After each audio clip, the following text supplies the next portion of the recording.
नयागढ़ जिला सदर महकुमा स्थित नीलमाधव कल्याण मंडप परिसर में उत्कल सांबादिक संघर नयागढ़ जिला कार्यकारिणी बैठक अनुष्ठित हो बैठक में नयागढ़ जिलार समस्त 8टी ब्लॉक प्राय 130 अधिक सांबादिक उपस्थित होते। संघर जिला सभापति श्रीकांत खटेई सभापतित्व अनुष्ठित यह बैठक में संपादक वैद्यभूषण महापात्र, नयागढ़ वरिष्ठ सांबादिक प्रदीप्त कुमार पट्टनायक, राज्य कार्यकारिणी सदस्य प्रशांत कुमार साहू, दशपल्लार वरिष्ठ सांबादिक डॉक्टर प्रफुल्ल कुमार दास, समाजसेवी गोदावरी साहू, वरिष्ठ सांबादिक अशोक कुमार महापात्र प्रमुख मंचासीन थे। उत्कल सांबादिक नयागढ़ जिले में किभली आगक जीव और संगठन सुदृढ़ हो से संपर्क में आलोचना होता। प्रत्येक 3 मास थे ब्लॉक स्तर में संघ बैठक आयोजन करने को निष्पत्ति निगला। विभिन्न ब्लॉक रु जड़े जड़े कोऑर्डिनेटर बछा जाई सेमानंको दायित्व प्रदान कराई।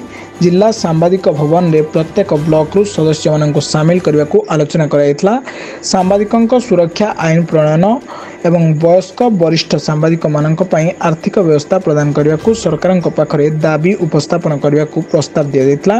राज्य सभापति विभूतिभूषण करंक नेतृत्व में उत्कल सांबादिक संघरू मजबूत करने समस्ते चेष्टा करने को जिला सभापति श्रीकांत खटेई समस्त को निवेदन करते। नयागढ़ जिलूर प्रदीप्त कुमार साहू का रिपोर्ट, ब्लैक न्यूज ओडिया।